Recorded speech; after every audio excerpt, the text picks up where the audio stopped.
All right, welcome back, everybody, to the brain injury discussion. This is your host, Jay, and today, following up on our last episode, we're going to be talking about military brain injuries. Why is this field very pervasive with brain injury?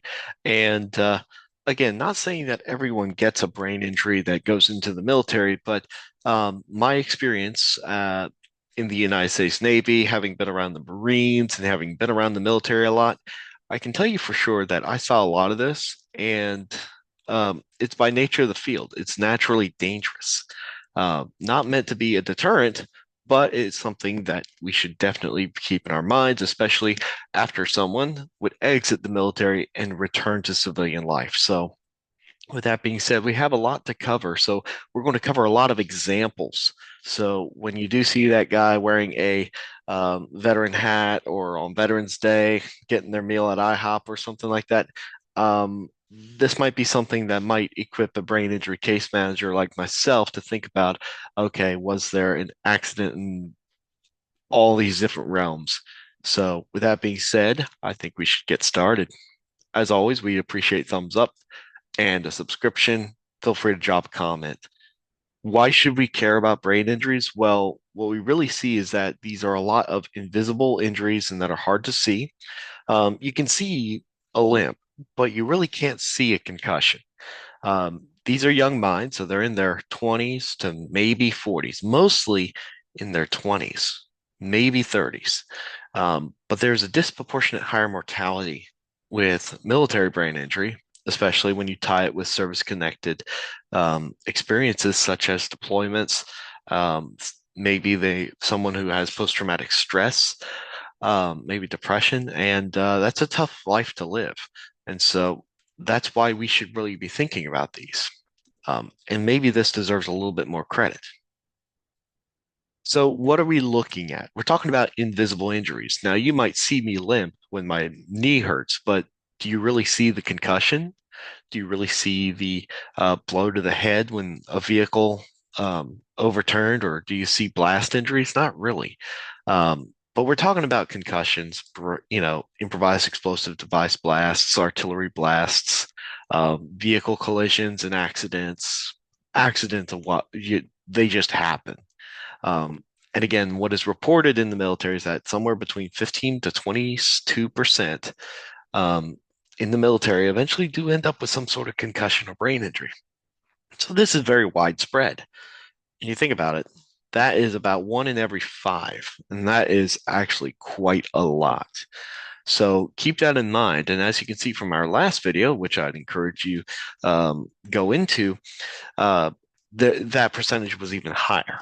So that being said, let's continue.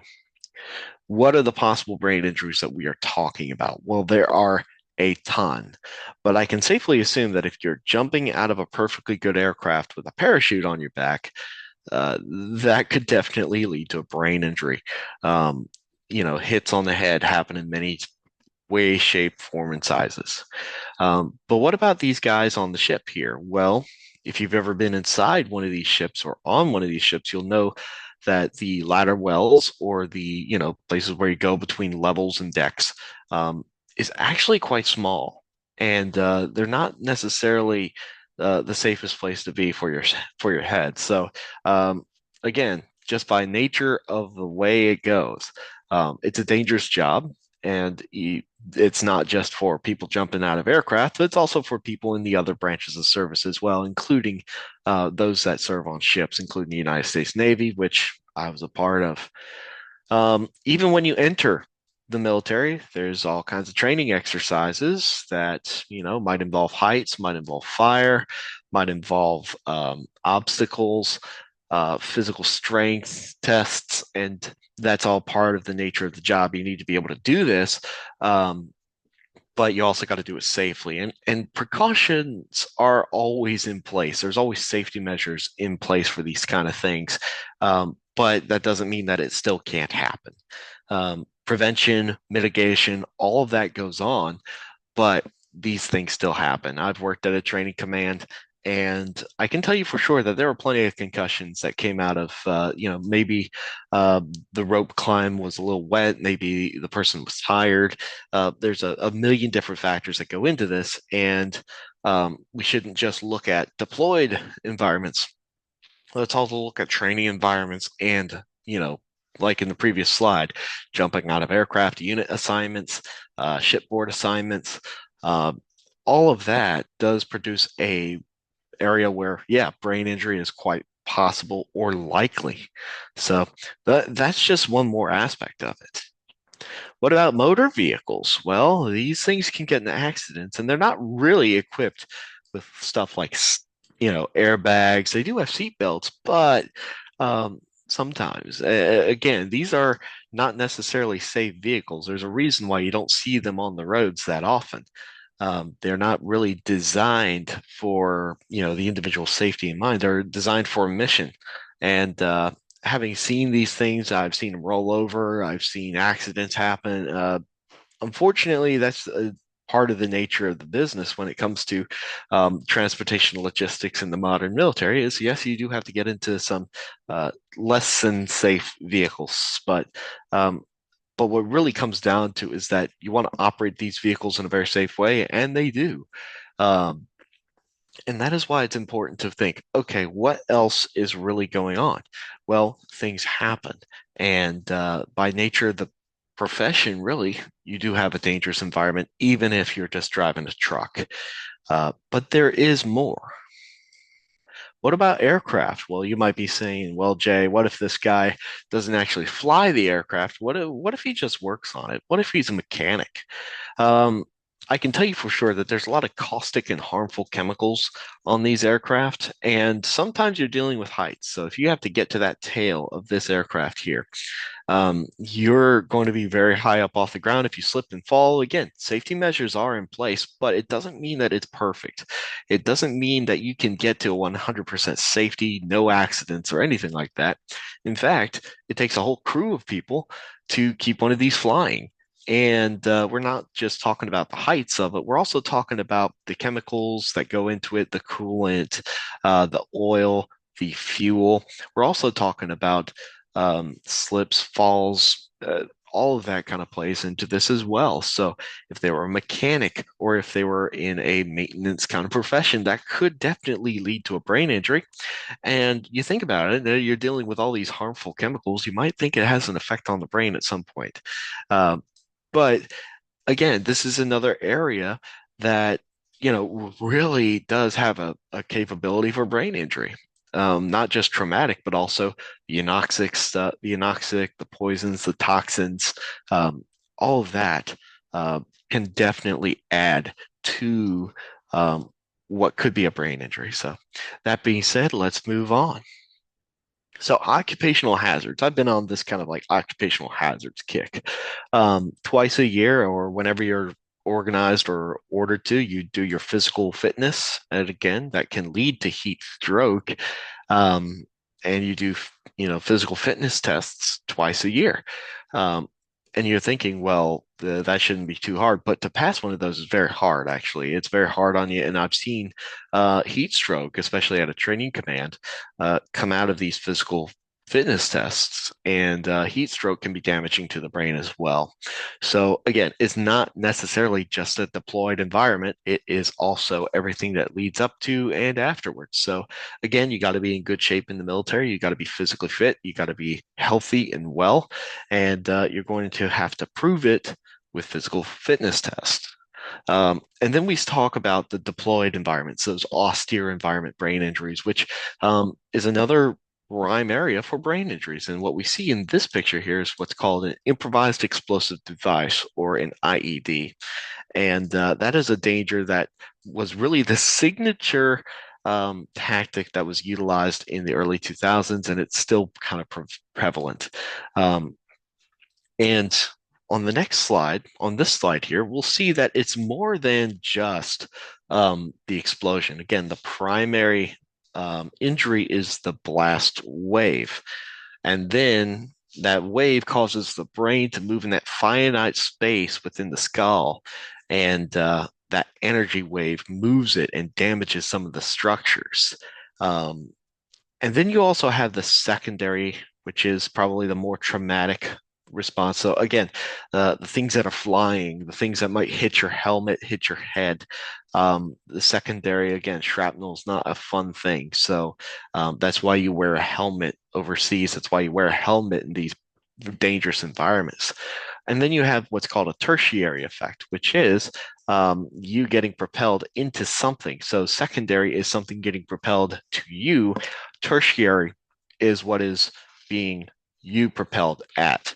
And what we really see is that this causes a lot of injuries, a lot of concussive injuries. And this was pretty much the sentinel thing that really stands out about modern warfare. Um, and again, this is one of those occupational hazards. We do need our military, and it is a necessary profession. And obviously, they deserve a lot of our respect. Why? Because they have to put themselves in harm's way. And not just that, but they're also putting their brain in harm's way.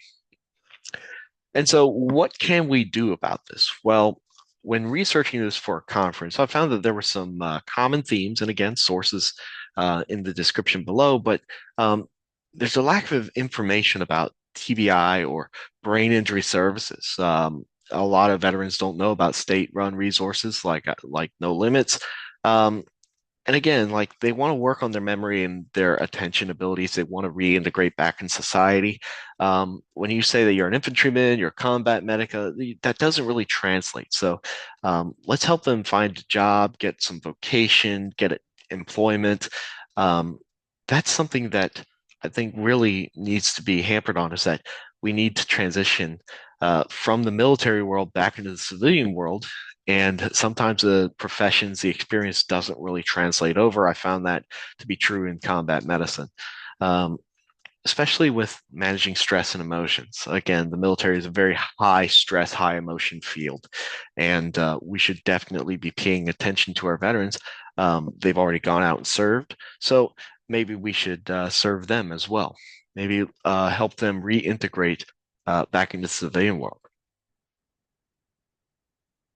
And so, what does this lead me to conclude? The brain injury case manager, I want to increase the information out there. Okay, I want people to know what to look for, especially when it comes to veterans with brain injuries.